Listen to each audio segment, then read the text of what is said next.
From an investment standpoint, when you're young and you're new into the industry, there's this huge focus on like technical proficiency.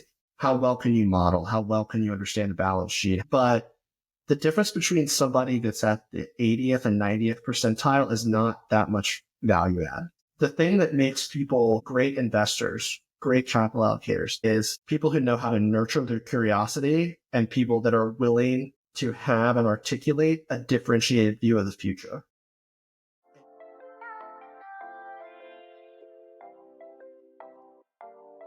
Hi, I'm Gordon Lamphere, and welcome to the Real Finds podcast, the podcast that interviews key entrepreneurs, activists, and researchers shaping real estate and, as a result, our world. On today's podcast, we'll be speaking with Hunter Hopcroft. Hunter is a director at a large asset manager focused on REITs and real assets. Before that, he developed several exchange-traded strategies and indices focused on REITs. Hunter began his career as an analyst and an allocator to private alternatives for several RIAs. He's a writer at Lewis Enterprises, a Substack which covers REITs and the asset management industry at large. On the podcast, we discuss the evolution of alternative investments, the nuances of evaluating public versus private real estate investments. We take a deep dive into the risk rewards of industrial and office REITs and uncover structural challenges to the investing world of data centers. If you're interested in the public or private real estate investing world, this is a must listen. Hunter, thanks for hopping on the podcast today. Gordon, thrilled to be here. I think we were connected by our mutual friend Scott Robinson, who's a great guy who I've gotten to know pretty well over the past few years. So I'm excited to be here.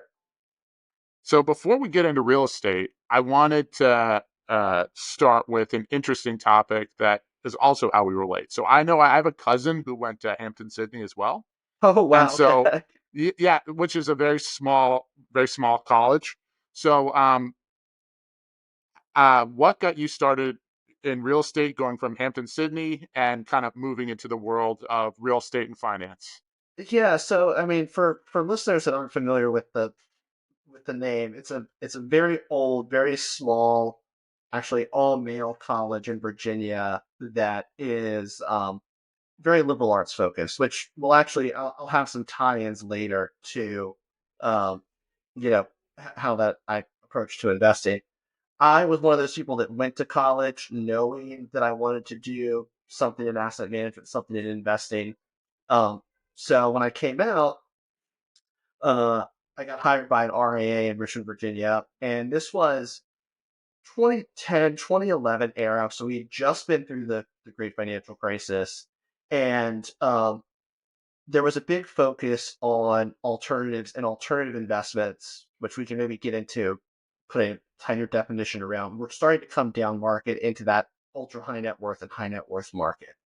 And so my first job was really going through kind of one of the first or second vintages of things like non-traded REITs, oil and gas partnerships, things like that. And those early iterations of alternative investments were not great. They were pretty bad. And at the time, I was like, this is not what I thought an investing job was going to be. I was like reading all of these docs. I was going through prospectuses. Um, in hindsight, it was a great experience because it kind of showed me. I joke like I learned where the bodies were buried early in my career and things like this. And so it really did that experience, even though when I was right out of school, I was like, this is not what I expected. I've come to really appreciate that experience of going through and reading the docs, actually understanding what's going on in these structures. So talking about understanding things, what is an alternative investment? Because, I think there are plenty of listeners that do understand that are listening right now, but there's probably one or two that might be curious kind of how you would define that. Well, I'll try not to let my own cynicism seep too much into this conversation, but something that the asset management industry loves to do is find a term that is in vogue or has some momentum and then basically stuff a bunch of stuff they were already doing underneath that umbrella to kind of benefit from the brand halo of alternatives or whatever. Um, but I think so. The sort of classic definition, or the definition I think most people apply, is basically private markets, whether that's private equity, hedge funds, private real estate, things like that. That anything that's not publicly traded basically gets thrown into the alternatives bucket.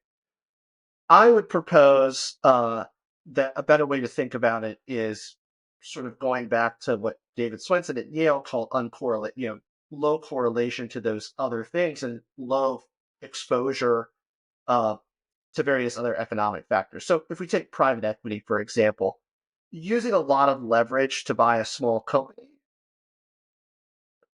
is not necessarily an alternative investment. There's a lot of highly leveraged small caps trading on the public market.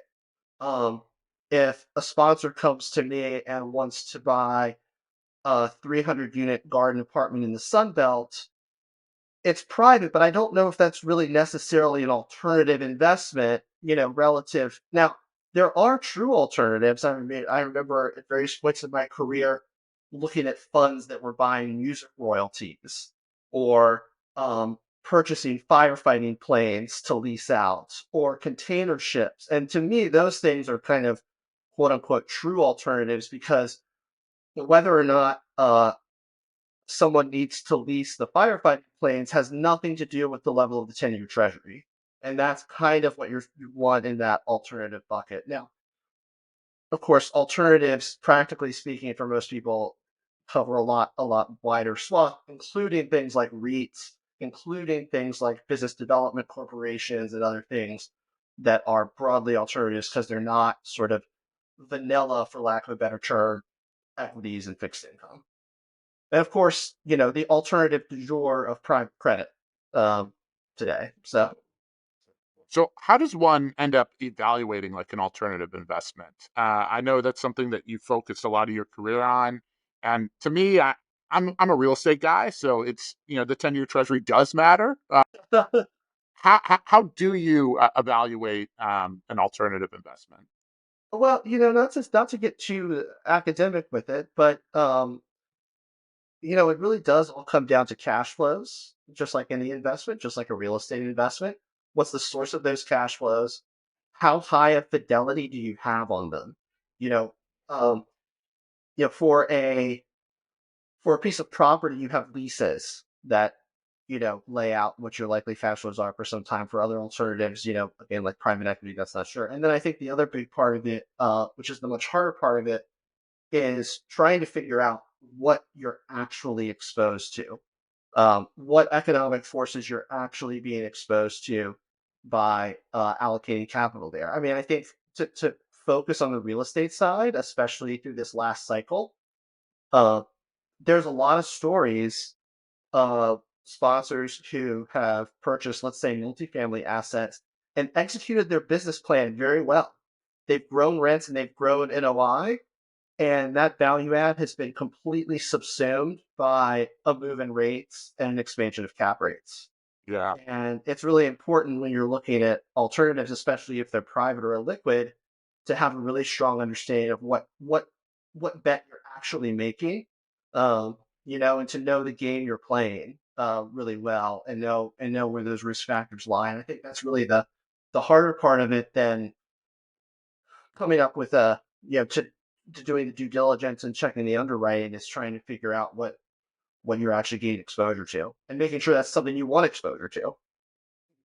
So how do you go about evaluating the public versus private risk reward? Because I think that there's a lot of people that sit there and say, you know, one is better than the other. And a lot of that tends to be uh, people tend to either look as a grass is greener perspective, or they look and say, hey, I'm in this section and and you should come invest with me of the market. Um, where do you see kind of that public risk reward play out and private versus public markets? Yeah, we'll keep the focus on real estate because I think it's probably the most salient and kind of easiest to understand.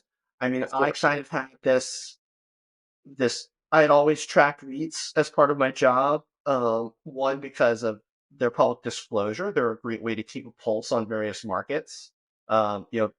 As public companies, they have to disclose a lot. And so if you're looking at private deals, it's helpful to look at what's going on in REITs to understand those markets.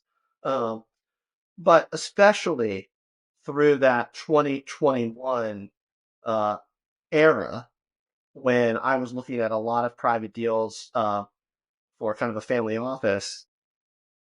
And again, it would be a 200 or 300 unit garden apartment in the Sun Belt. And I would take the sponsor's assumptions about rent growth and expense growth and overlay them with what was available in public markets. And I say, if this sponsor is right about the growth of this market, the price per pound I can pay in public markets is so dramatically lower than this acquisition. Now, I'm not saying that he's necessarily right about his underwriting assumptions, but if he is, then these are a way better option. Now, the pushback you get, and I think this is like a good opportunity for maybe some like myth busting in this. One is that private is less volatile than public markets, but we all know that that's kind of purely illusory. Um, yes, the equity in public markets is marked every day, but the leverage that public REITs use is typically much lower than private. So if you have two assets, kind of like kind assets, and the private asset carries more leverage than the public, uh, in reality, the equity of the private one is actually much more volatile because it's a much more highly levered position. Yes, you can't log on to the computer and see the volatility, but it doesn't mean it's not there. Um, and typically, if you, depending on what index you use, public and private real estate returns basically reconverge about every 5 years. They kind of go apart and come together, go apart and come together. And it's in the going apart. It's in the going apart where public begins to dramatically underperform private. There's a tremendous opportunity for an arbitrage where you can cash out of your private investments and buy public investments and wait for the convergence to happen. Um, you saw this really publicly with B-Rate when B-Rate had all those redemptions. You're looking at two lines on the screen, a B-Rate nav that's just, steady eddy up and to the right, and a public REIT that has public REIT index that is sold off 20-30%. Now you can't short B-Rate, but if you're in B-Rate and you're telling me if you're going to give me my money back at that nav and let me take that cash and go buy public REITs with it, I'll take that trade all day, and that's exactly what happened. Um, the other pushback I get a lot on the private market, private versus public, is that private has this legion of tax benefits that are so amazing for you as an investor. Um, but in reality, REITs have absolutely all of the same tax benefits that private does. It just happens at a layer above your dividend. So a REIT gets bonus depreciation. A REIT can do 1031s. A REIT can participate in opportunity zones. All of those tax benefits just happen at the corporate level before your dividend is paid out. So I guess maybe there's an argument that if you're an ultra high net worth person with a lot of K1 income you need to offset, maybe there's some benefit to private. But again, I don't know that it's really a direct trade off because you're probably taking a lot more risk than you realize. And your returns, I think, over time will more than, or rather, your foregone returns will more than offset the tax benefit you're receiving from being directly invested in private. Yeah. Look, I think as somebody who works for a private real estate company, I think that there's a very uh, underperceived risk that's associated with investing in real estate, as you mentioned. And I fully agree that I think the biggest advantage to public versus private is, one is scale and one is you have maybe more flexibility for getting in and out of deals. And that's really the only substantial difference that I see between the two. In terms of going through and looking at other, issues of uh, where we don't perceive reality correctly. I'm curious, what are you seeing right now in industrial? Because we're living in this world where uh, there's so many people all in on industrial as I've started to hear phrases like, it's a certainty that it'll keep going up and up, which is always the, the worry that we see in the market. I'm curious, what are you seeing from New York in terms of just the industrial market generally across the United States, and kind of like a reality versus perception? It's real estate's a really interesting category because there's an inclination to want to talk about these things as monoliths. People talk about, well, the office market's terrible. Well, the office market's everything from one Vanderbilt next to Grand Central Station all the way to, a four-story low-rise brick building in suburban Arkansas. Those are both offices, and we can't really talk about them like they're the same thing. And industrial has very much, if you're an outsider or you're someone a little bit more removed from the market, you think industrial, got it, metal boxes, along the highway.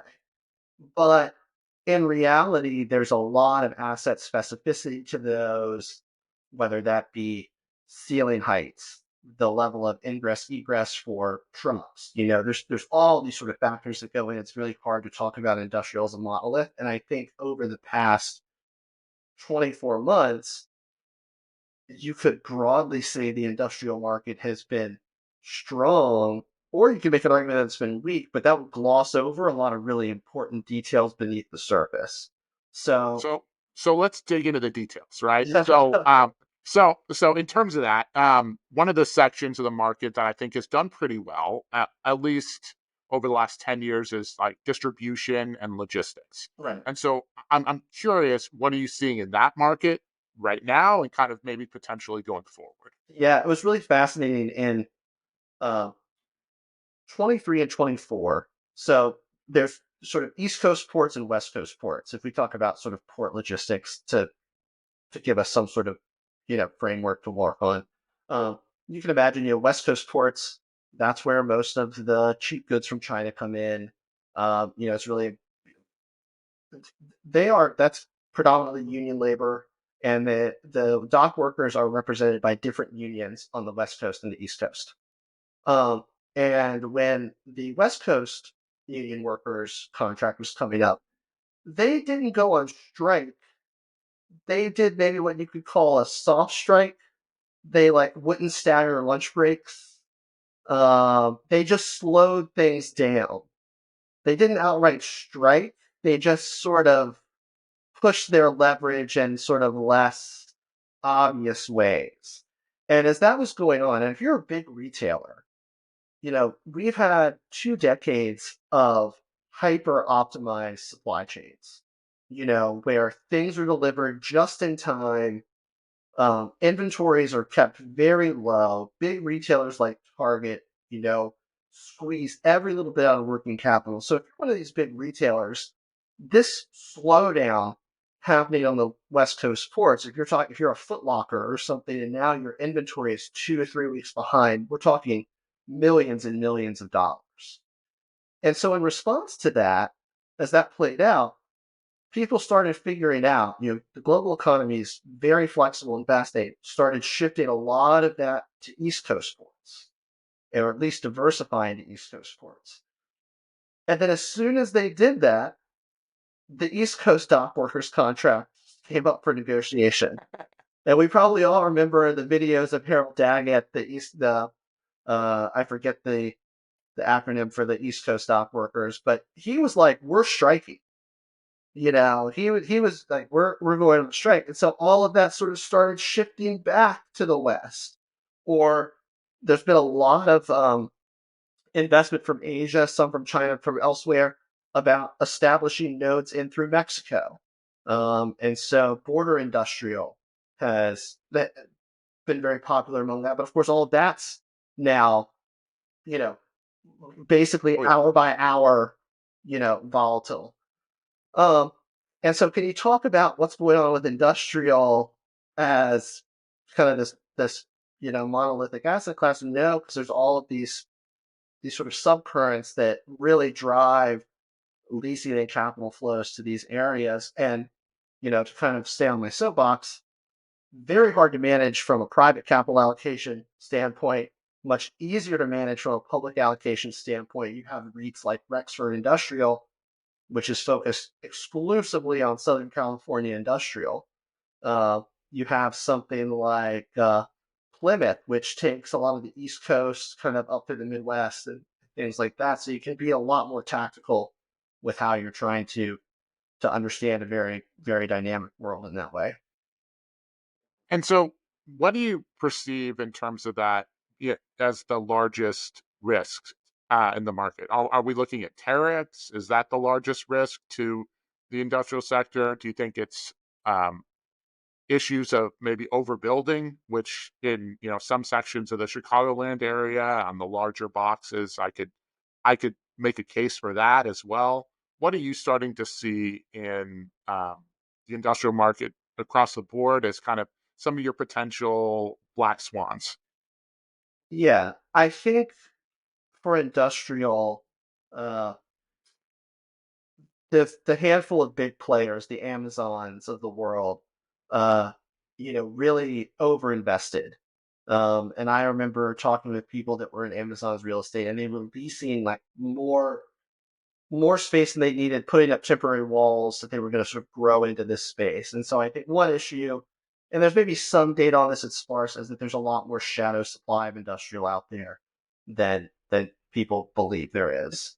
Um, I do think that there's some green shoots in terms of kind of a renewed interest in industrial policy for kind of more flex industrial manufacturing, things like that.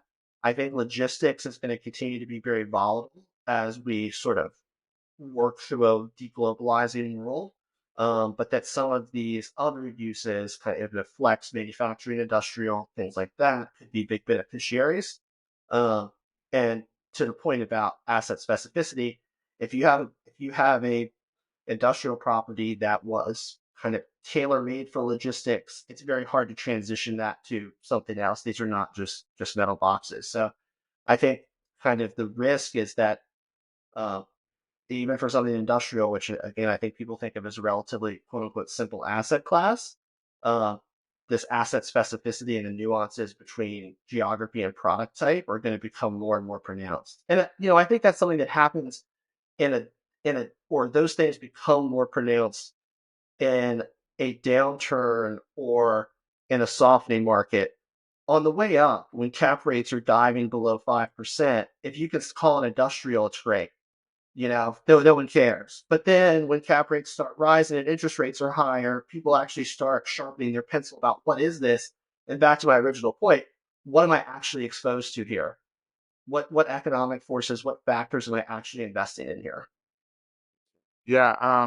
Speaking of economic forces, one of the larger forces we've seen from our portfolio is the drive towards the increased valuation of small bay industrial.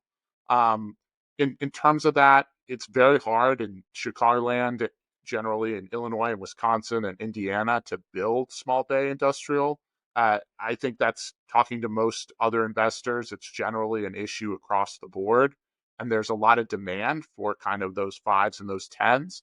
I'm curious how you see that playing out from the institutional world, because we haven't seen until at least the last maybe 18 months some of the institutions getting into small bay industrial. How are you seeing that play out from your perspective? I think it is a very difficult space for institutional to play in because the tenant base is so fragmented. You're not negotiating with national tenants; you're negotiating with the local landscaping company. So I do think it's an area where private capital will probably continue to have an advantage, and especially local private capital will continue to have an advantage. I think it's a very hard asset class to not have a really strong understanding of your market. Now, with the disclosure that I've allocated to small bay industrial deals before, the sort of pitch versus reality is, a lot of the pitch is, hey, look, this is industrial. To your point, it's hard to build. hard to build new supply of these. And look, your credit risk is spread across 20 tenants or 40 tenants instead of one or two, which is kind of true. But then you actually look at the rent roll, and they're all home service companies, or they're all contractors. And not only all contractors, they're all working on the same job. They're all working on building the new Amazon logistics facility, or they're all working on building, the new multifamily building. And so I think some of that perceived lower risk is actually higher risk that in fact these facilities are all basically exposed to the same industry. And there's also kind of the qualitative side is like all these guys are going to the same bar after work and you're not there.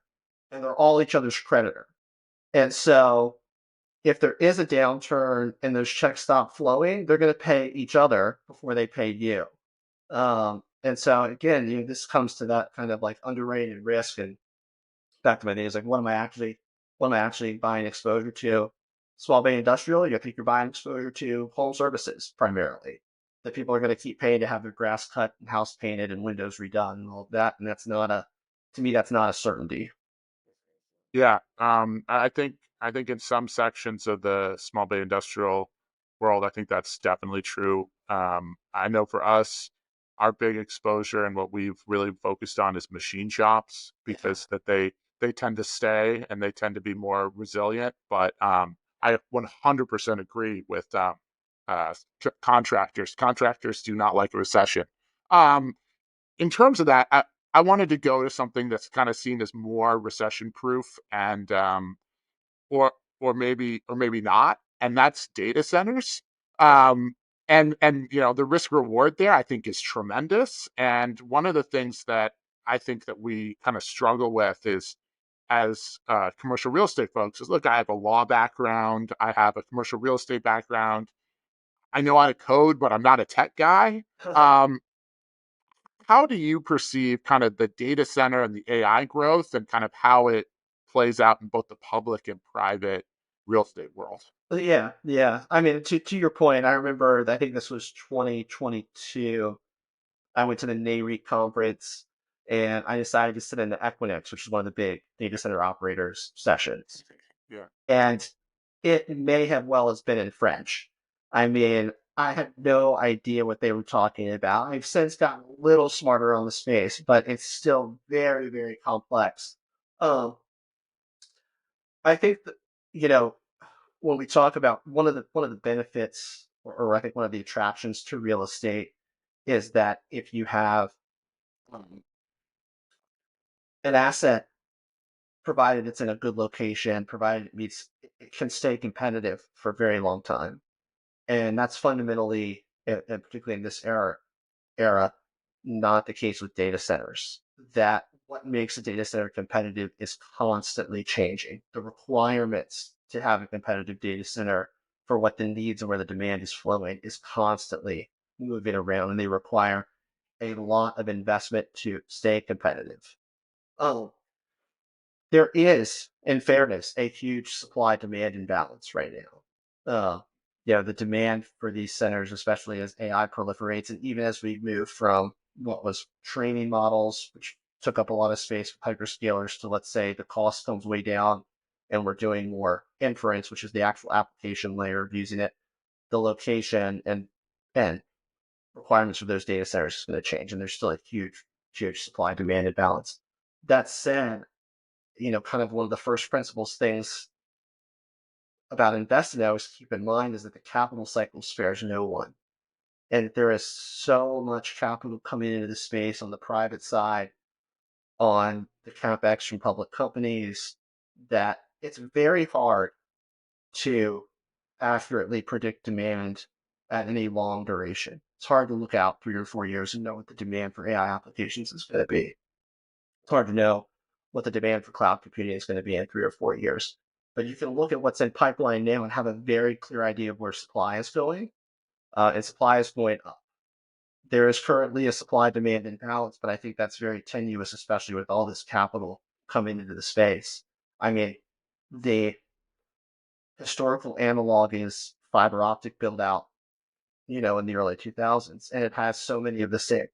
No one was really wrong.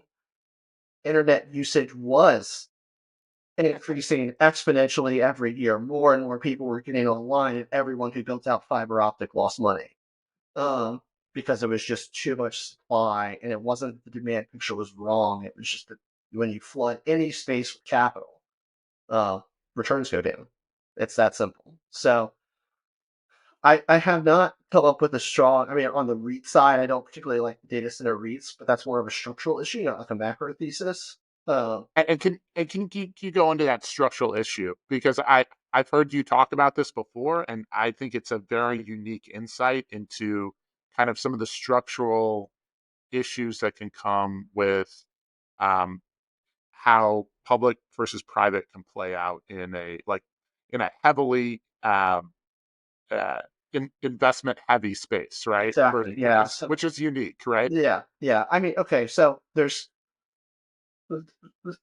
a debate. There's two sides of everything I'm going to say, and I'll try to present them both without sounding schizophrenic. Uh, REITs have a mandated return of shareholder capital. It's one of the reasons I like them. Is REITs have to pay out 90% of their net income. Now, because it's real estate, they have a big depreciation shield, but it still ends up being, for most REITs, around 50 or 60% of their cash flow gets returned to shareholders in the form of a dividend. For most real estate, this is a great structure because the reinvestment demands are relatively lower. And so a REIT goes through the year, they pay out half the cash flow to investors, and then they reinvest the other half of cash flows into new assets, into TIs to keep tenants happy, into whatever. The problem with that structure for data centers is twofold. One, as we talked about, it's a very capital intensive space to do CapEx to keep your facility up to date, requires a lot of cash. And then because of that mandated return of shareholder capital, you are pro-cyclically sending out the cash that you should be using to reinvest. So the more you make, Yeah, the more you're sending out right at the time that you need to be reinvesting it.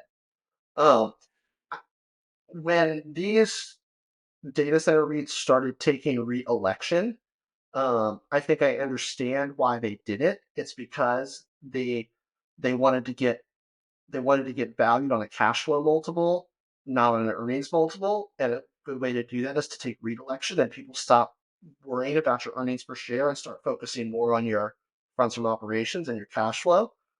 Um, and I'm wondering if in time they're going to rue the day that they took redirection for this very reason. Now, the other side of the argument for this is yes, but because they're public, they have access to corporate level unsecured debt. They have access to equity issuance via the equity market. And so if you look at a private operator, they're having to do asset backed debt, they're having to raise private capital, whereas an Equinix or Digital Realty can do an aftermarket, raise $1 billion overnight from the public markets, go out to the fixed income market, raise corporate level unsecured debt, no problem. So they have much better access to capital and lower cost of capital than do the private players at the moment. So you can't have it both ways. You can't have this sort of public markets pressure, but then you also will get the advantage of having kind of full access to capital markets. yeah.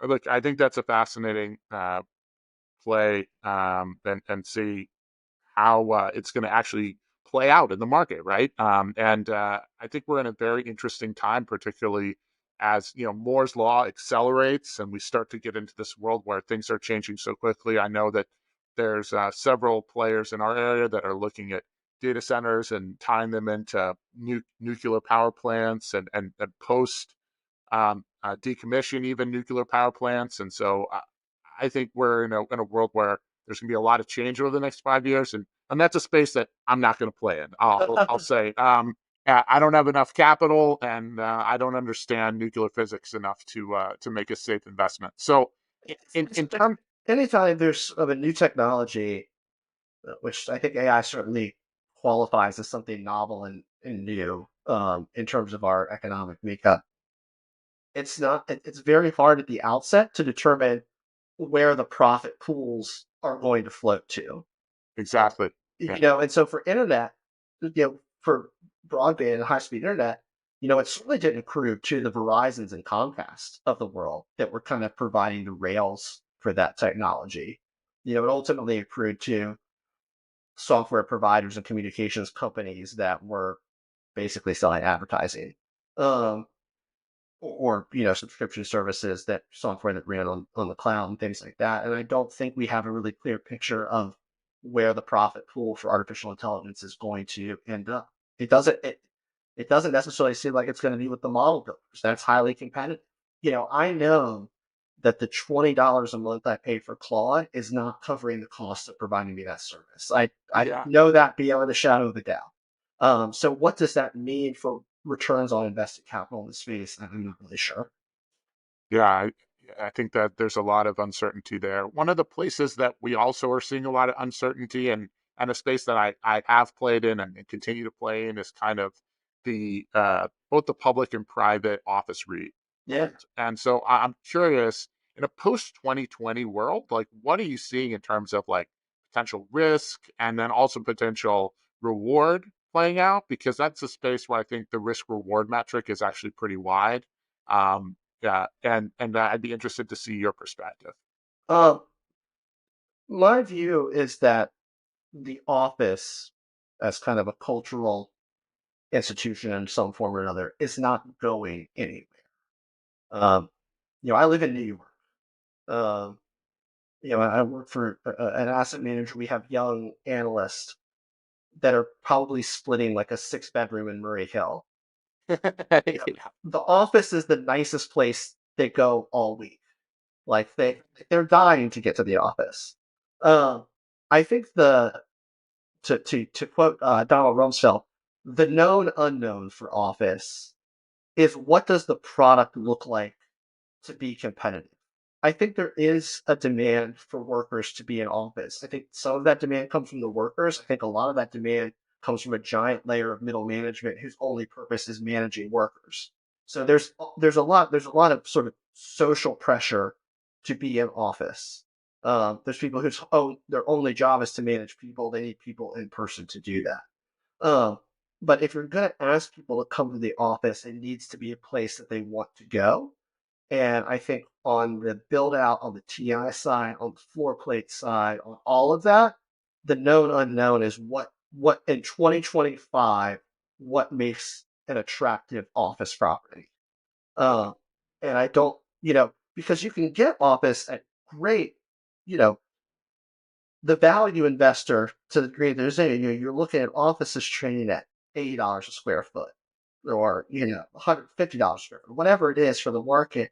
And you're like, it's got to work, but you don't know if it's another $200 of TI, or another $200 of capex to make it competitive. Um, and so I think that's really the thing that and someone will figure it out. Someone is going to figure out the formula that makes these offices competitive again. I think it's a huge opportunity for people that are thinking about that, and willing to step into that risk and sort of create challenge of, like, what does it take to fill this place up again?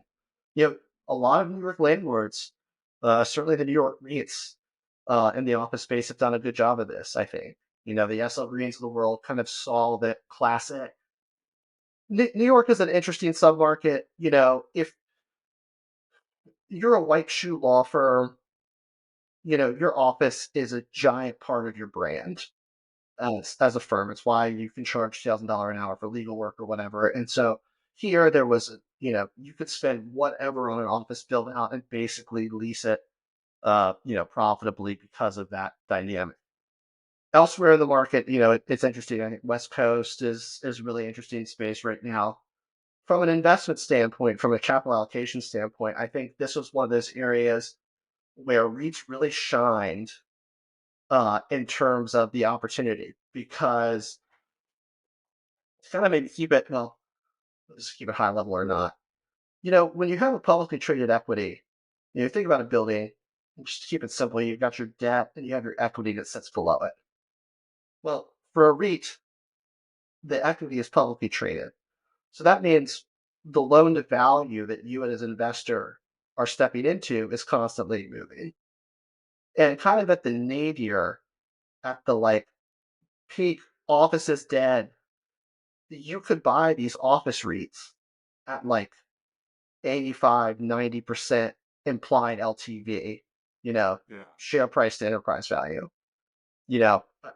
So it was an opportunity to step into a highly levered position in these offices that simply was not available in the private market. I mean, I don't know what your banker would have said if you had gone to him and said, I'd like to buy this office building, but I'd really prefer to be, around 90% LTV. They probably would have, chased you out of the building. But those opportunities were available every day in the public markets. I'll say this. We did buy some office space during the period. What was it? Spring of 2021. And we bought it with cash because we Right. investors are. Uh, and I think you have to be and the public private markets. I think you either have to be very well financed and very very liquid to play in that game, or the REITs. They're also a very strong option, but you can't be, I don't think, a private investor who's playing in that space, who's getting financing from banks because they just won't finance you in this world. Right. Um, That was a good opportunity to be opportunistic and look at these and say, look, I don't know whether it's going to work out or not, but I know that a 90% LTV position in some of these offices yes. is not typically available. Yes. So one of the things that's not typically available in the world is kind of uh, real ideas about the future that are, I think, uh, driven in reality, and we've been really trying to focus on looking at reality beyond perception. And one of the things that we love to do on this podcast is go to our final four and kind of understand a little bit more about you and a little bit more about where the world is going. So, based on that reality versus perception world, where do you think commercial real estate is going over the next 10 years? And how can we kind of uh, anticipate that change and try to maximize? Yeah, this may be a bit of a cop out, but um, I think that the asset class, whether it's from an operator perspective or an investor perspective, is going to continue to get much, much more data driven, and that the data is going to improve, and the ability to make data driven decisions around real estate is going to greatly improve. Um, you know, Kind of controversy aside, the technology that something like a real page presents, about being able to price an apartment basically perfectly, is going to permeate all sorts of asset classes.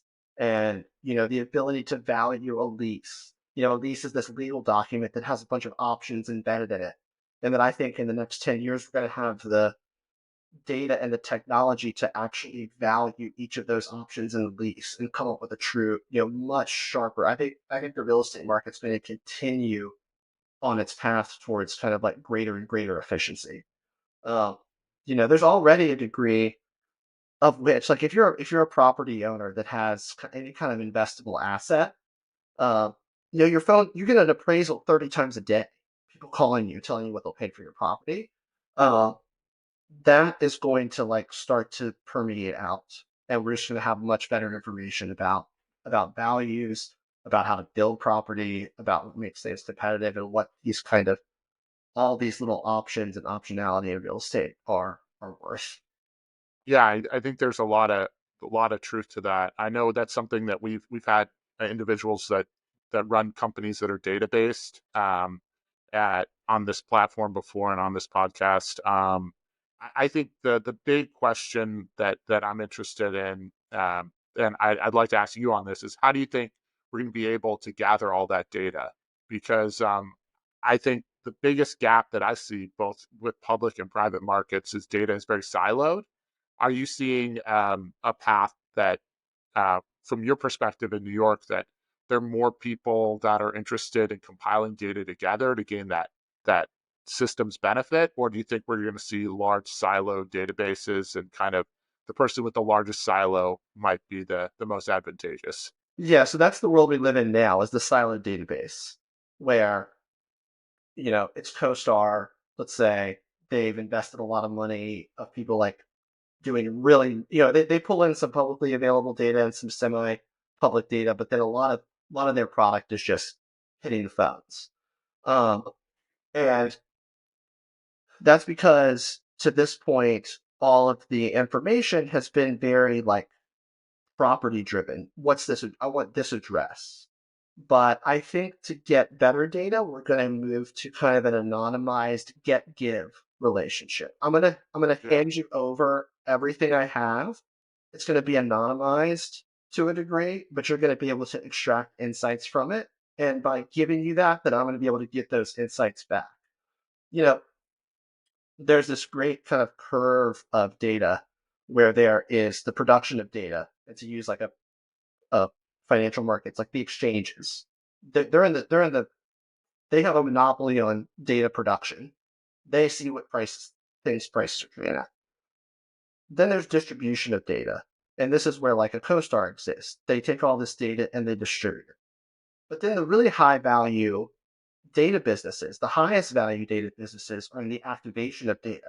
S&P, Yes. Moody's, things like that. Things that create credit ratings, indices, and Yeah. other data products that take that aren't in the information production business, they're not in the distribution business, they're in the activation business. And I don't think real estate has gotten that activation layer yet. Yeah. Uh, the future of real estate data is not just like a slightly better UX to log into.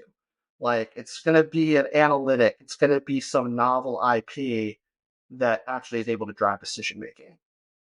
Yeah. I agree with you. I think it's going to be a big risk though for whoever does come up with that because CoStar and Crexy and LoopNet and whatever. They all just love hitting the phones, and I think someone's going to have to take a real leap of faith to get there.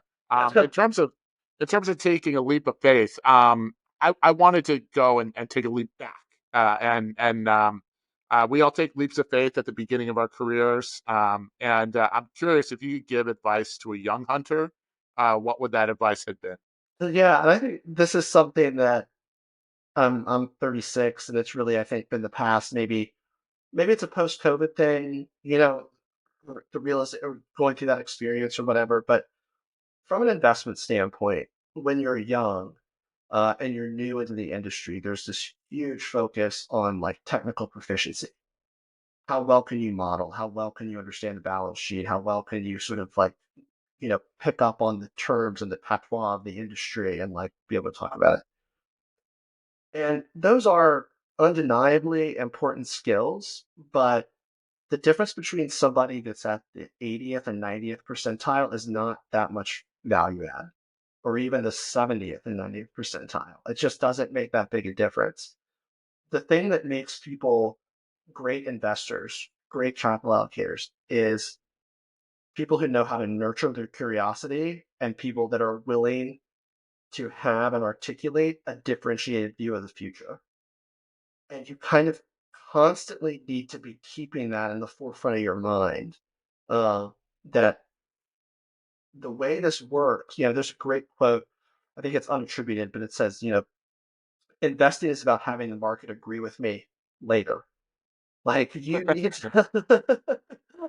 need to have a view that's sufficiently differentiated from everyone else for this to work.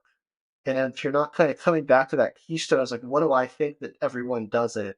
It's very hard to. You end up just chasing momentum. You end up. You know, if I come to somebody and tell them my 3-year-old probably knows that the demand for AI is outpacing the supply of data centers at that point. There really be that much alpha left in that theme. Yeah.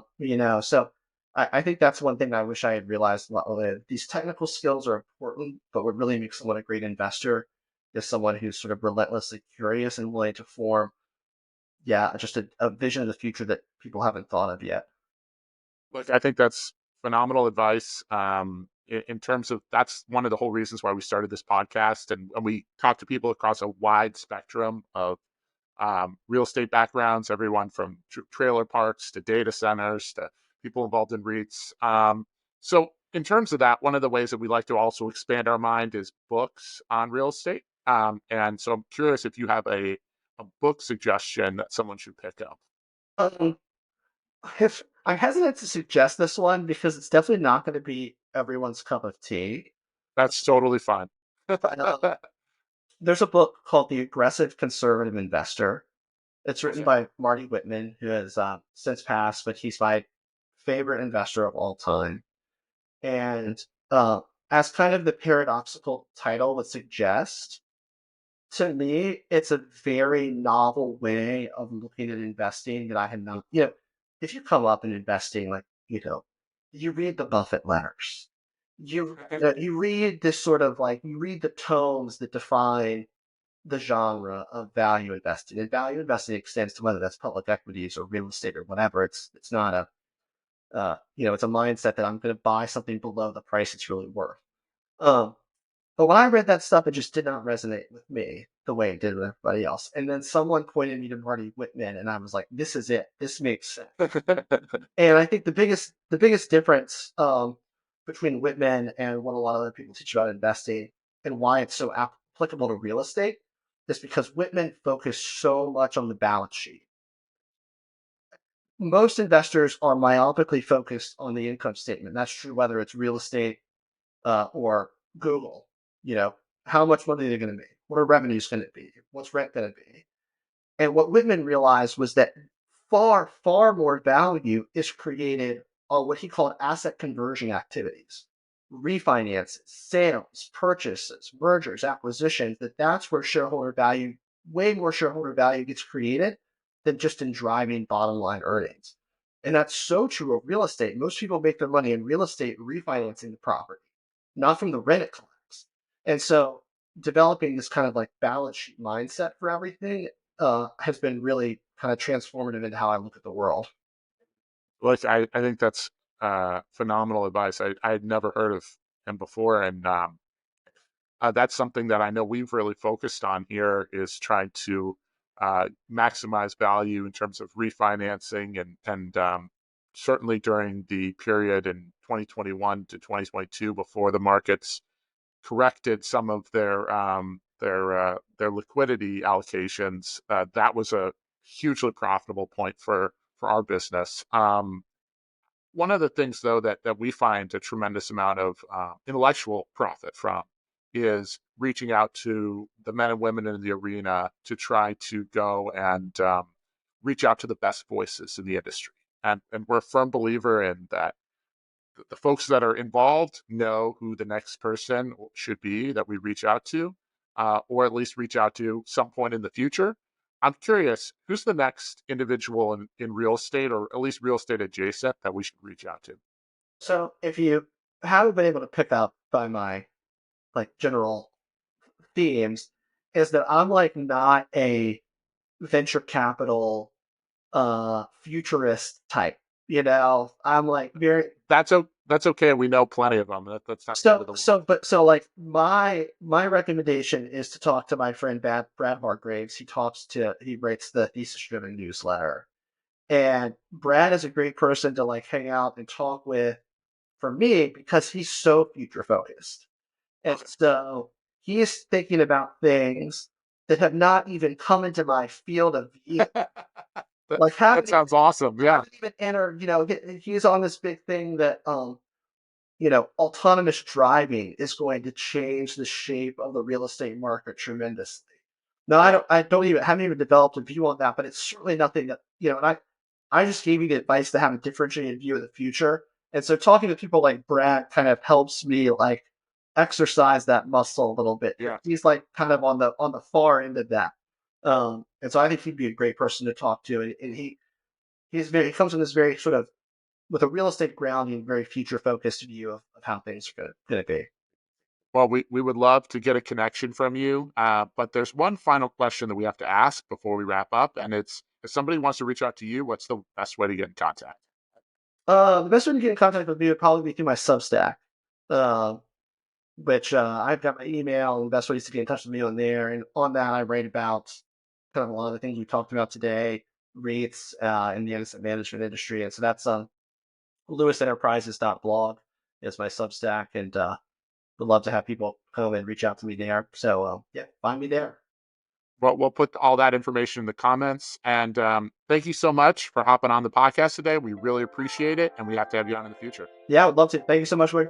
Thanks again to Hunter. We appreciate his insights. And if you enjoyed the podcast, please give us a like, a 5-star rating, and a review. Your comments, interactions, and subscriptions truly matter and help us continue to get quality guests. You can find us on YouTube, Spotify, or wherever you get your podcasts.